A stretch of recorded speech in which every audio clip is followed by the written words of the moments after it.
Everyone, this is your SST educator Ujjwala पुंज और आज की इस क्लास में मैं आप सभी लोगों का स्वागत करती हूं जहां पर हम पढ़ रहे हैं इकोनॉमिक्स का चैप्टर 1 यानी कि डेवलपमेंट। और आज के इस सेशन में हम लोग बात करने वाले हैं how to compare different countries और स्टेट्स। कंपैरिजन करने में तो हमें वैसे ही बड़ा मजा आता है, लेकिन जब हम दुनिया भर के अलग अलग देशों की बात करते हैं तो बच्चों हम कैसे बोल देते हैं कि अमेरिका ज्यादा डेवलप्ड है या इंडिया कम डेवलप्ड है अमेरिका के कंपैरिजन में, या चाइना और श्रीलंका को कंपेयर करें तो क्या निकल कर आएगा। तो ये सब हम कैसे बोल देते हैं। या फिर अगर हम इंडियन स्टेट्स की बात करें, हरियाणा, यूपी, बिहार को हम कंपेयर करें तो कैसे कंपेयर करेंगे, what is the criteria that we will choose to compare them, ये सारी चीजें हम लोग देखने वाले हैं। लास्ट क्लास में हम लोगों ने नेशनल डेवलपमेंट के कंसेप्ट को समझा था और आज हम उसी को ही कैरी फॉरवर्ड करने वाले हैं कि अब हम अलग अलग कंट्रीज को या स्टेट्स को कंपेयर कैसे करेंगे। तो चलिए फटाफट से यहाँ पर सबसे पहले एक एग्जाम्पल के साथ चालू करते हैं। देखिए, how come some countries are called developed and others underdeveloped. तो यही वाला सवाल यहाँ पर पूछा जा रहा है कि आप कुछ कंट्रीज को डेवलप्ड कैसे बोल देते हो और कुछ कंट्रीज को अंडर डेवलप्ड कैसे बोल देते हो, अपने आप से बोल देते हो।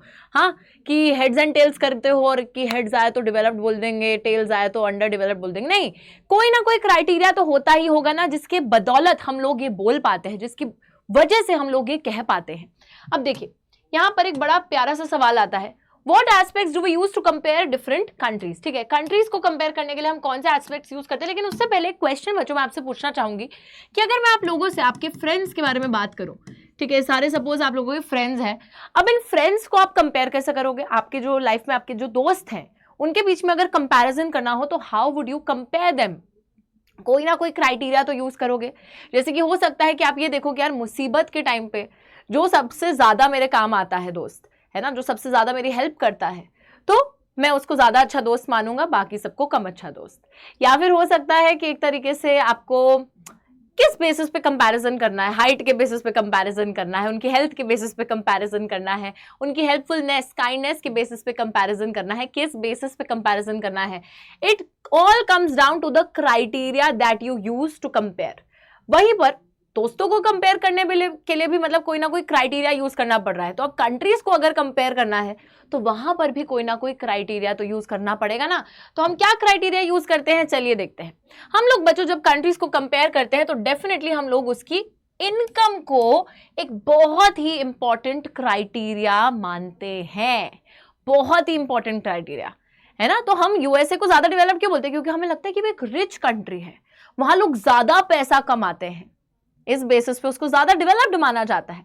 अंडर डेवलप्ड वो कंट्री हो गई जहां पे लोग ज्यादा पैसा कमा नहीं पा रहे, ज्यादा अर्न नहीं कर पा रहे, राइट। तो इनकम एक बहुत ही इंपॉर्टेंट एस्पेक्ट माना जाता है when you compare different countries. पर यहां पर क्या हम टोटल इनकम को कंपेयर करते हैं? तो बच्चों देखिए, सबसे पहले तो टोटल इनकम होती क्या है, let us look at that.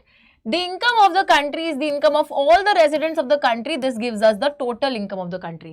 एक देश में जितने भी लोग रह रहे हैं उनमें से जितने भी लोग कमा रहे हैं, जब आप उस कमाई का सम निकालते हो तो that is the total income. मतलब कि बच्चों एक देश में जितने भी लोग कमा रहे हैं उन सबकी सैलरी अगर आप जोड़ दोगे, उन सबका जो पैसा जब आप जोड़ दोगे तो वो आपकी टोटल इनकम आ जाएगी उस देश की, कि इस देश में इतनी कमाई की जा रही है। तो टोटल जितने रेजिडेंट्स हैं उन सबकी इनकम को ऐड करके टोटल इनकम आ जाती है।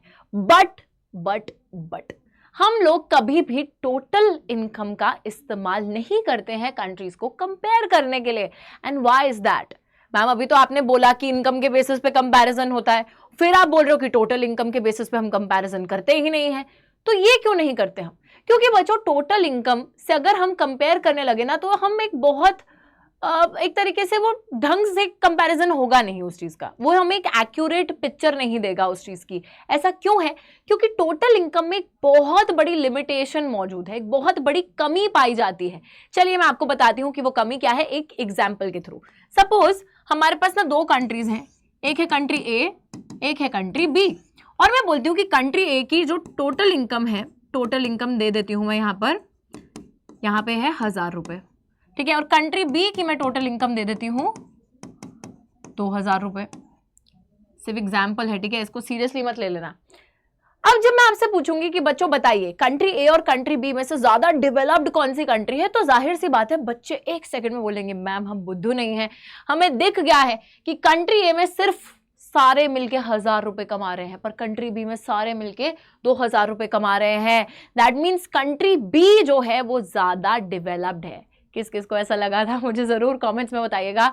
बट बच्चों, अभी मैं जो आपको एक राज की बात बताने वाली हूँ ना, उसके बाद आपको ऐसा नहीं लगेगा। अब मैं आपको बताती हूँ एक दूसरी चीज़। कंट्री ए के अंदर जब मैं लोगों की बात करती हूँ तो यहाँ पे सिर्फ 10 लोग रहते हैं, ठीक है, टोटल बस 10 ही लोग रहते हैं।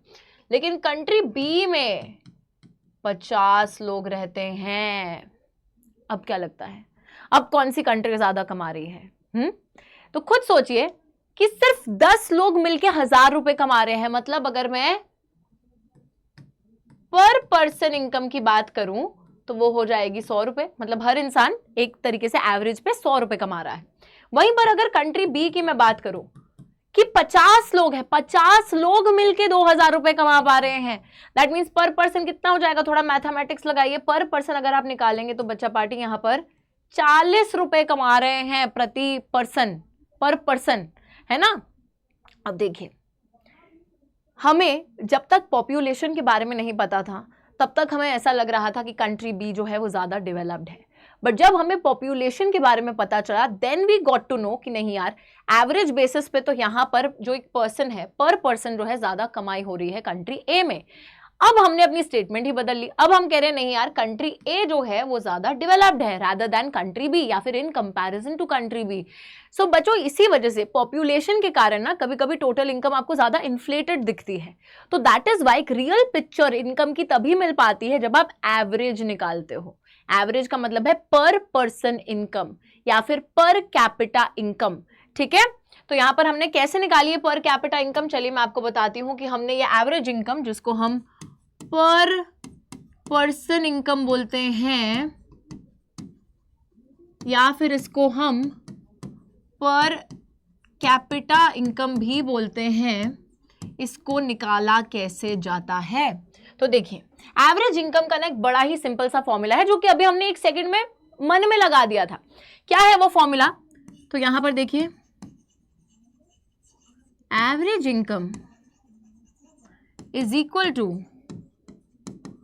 Total income upon the population.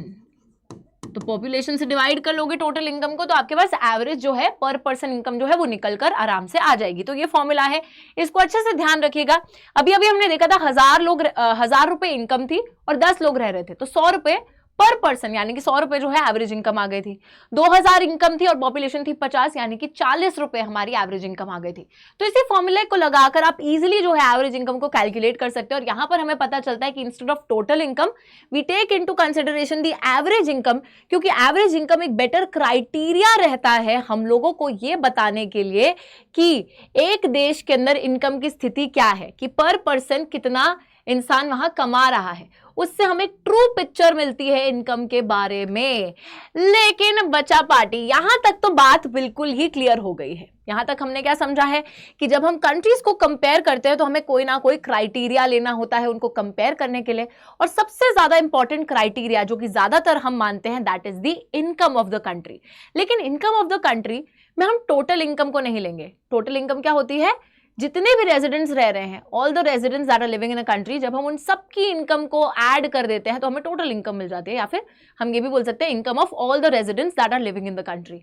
But total income does not give us the real picture because it does not talk about the population of the country. लेकिन जब हम पॉपुलेशन के बारे में पता करेंगे और जब हम टोटल इनकम से पॉपुलेशन को डिवाइड करेंगे तो हमें मिलेगी एवरेज इनकम या फिर पर person income, which is a more adequate criteria for comparing countries.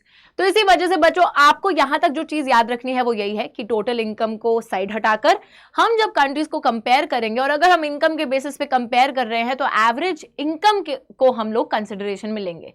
सिर्फ और सिर्फ एवरेज इनकम के बेसिस पे हम लोग कंट्रीज को ढंग से थोड़ा कंपेयर कर सकते हैं। पर क्या एवरेज इनकम जितना अच्छा अभी तक लग रहा है, क्या एवरेज इनकम उतना अच्छा है? तो चलिए देखते हैं। यहां पर एक एग्जाम्पल के थ्रू जरा समझते हैं कि एवरेज इनकम के साथ प्रॉब्लम क्या क्या है। चलो देखो, let us consider two countries. दो कंट्रीज की बात करते हैं, country A and country B. ठीक है बच्चों, दो कंट्रीज है, कंट्री ए भी है, कंट्री बी भी है। यहां पर ना इनकी मंथली इनकम्स दी हुई है ऑफ सिटीजंस इन 2012। तो बहुत ही हाइपोथेटिकल डेटा है, कोई असल वाला डेटा नहीं है। ऐसी एग्जाम्पल के तौर पे दे रखा है कंट्री ए के अंदर भी 5 लोग रहते हैं, कंट्री बी में भी 5 लोग रहते हैं, और वो कितना पैसा कमाते हैं मंथली ये आपको यहाँ पे दिया गया है। तो देखिए पहले तो इसकी एवरेज निकालते हैं, यहाँ एवरेज का कॉलम खाली है, इसकी एवरेज निकालते हैं। तो फर्स्ट सिटीजन 9500, 10,500, 9800, 10,000, 10,200 कमा रहा है, तो इसको हम ऐड करेंगे तो टोटल हो जाएगा हमारा 10,000, 20,000, 30,000, 50,000, 50,000 हो जाएगा। और 50,000 is the total income. Total income by population, population कितनी है 5, डिवाइड करोगे 50,000 बाय 5 तो कितना आएगा यहाँ पे, इसको थोड़े डार्क पेन से लिखते हैं बच्चों, यहाँ पे आ जाएगा आपका एवरेज 10,000, ठीक है। और वहीं पे नीचे जो कंट्री है यहाँ पे तो बेचारे 4 लोग बहुत ही ज्यादा गरीब है, सिर्फ 500-500 रुपए कमा रहे हैं, और 5वां जो इंसान है वो कुछ ज्यादा ही अमीर है, who is earning major income in the country which is 48,000। तो इसको भी आप लोग करोगे कैलकुलेट तो ये टोटल 50,000 हो जाएगा, 50,000 डिवाइडेड बाय 5, यहाँ पर भी एवरेज सेम ही आएगी। अब आ गई है एक दुविधा भरी सिचुएशन बच्चों। अब अगर मैं आपको सिर्फ एवरेज दिखा के पूछूं कि कौन सी कंट्री ज्यादा डेवलप्ड है, तो आप ना शायद ही बोलोगे कि मैम शायद दोनों ही कंट्रीज का जो डेवलपमेंटल लेवल है वो सेम है, बट ऐसा तो नहीं है। आप लोग खुद देखिए कि जब आप डिस्ट्रीब्यूशन ऑफ इनकम को देखते हो तो आपको पता चलता है कि यार कंट्री ए के अंदर जो इनकम है वो इवनली डिस्ट्रीब्यूटेड है, थोड़ा थोड़ा फर्क है इनकम में, ज्यादा कोई अंतर नहीं है, सब लोग बराबर ही इनकम कमा रहे हैं, हल्की फुल्की इधर उधर है बट हाँ बराबर ही कमा रहे हैं। पर कंट्री बी के अंदर there is a high level of disparity. Disparity का मतलब होता है the gap between the rich and poor, एक इंसान इतना अमीर बाकी लोग इतने गरीब। तो ये जो डिस्पैरिटी है, इस डिस्पैरिटी को कभी भी शो नहीं कर पाता है हमारा एवरेज इनकम, या फिर हमको डिस्ट्रीब्यूशन ऑफ इनकम नहीं बताता है एवरेज इनकम। तो एवरेज इनकम में भी हमने एक लिमिटेशन ढूंढ ही डाली, ऐसे कैसे कोई परफेक्ट होगा, हर किसी में कोई ना कोई कमी तो होती है। और यहां पर बच्चों हम लोग बताएंगे आपको क्या क्या लिमिटेशन एवरेज इनकम में मौजूद है, ठीक है। Limitation with the average income, सबसे पहली लिमिटेशन है कि it does not show us the disparity.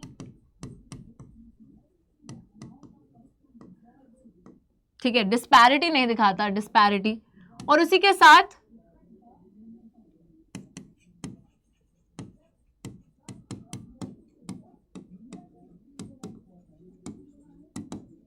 Distribution of income भी जो है उसके बारे में भी कोई जानकारी नहीं देता है, किस तरीके से इनकम डिस्ट्रीब्यूटेड है।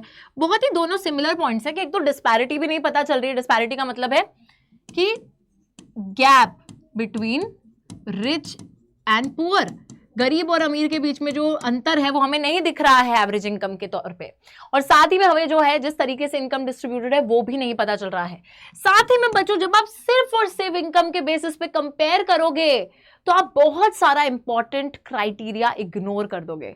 अगर आप सिर्फ ये बोलोगे ना कि मैं कंट्रीज को सिर्फ इनकम के बेसिस पे कंपेयर करूंगा या स्टेट्स को सिर्फ इनकम के बेसिस पे कंपेयर करूंगा, so you are actually ignoring the other important criteria.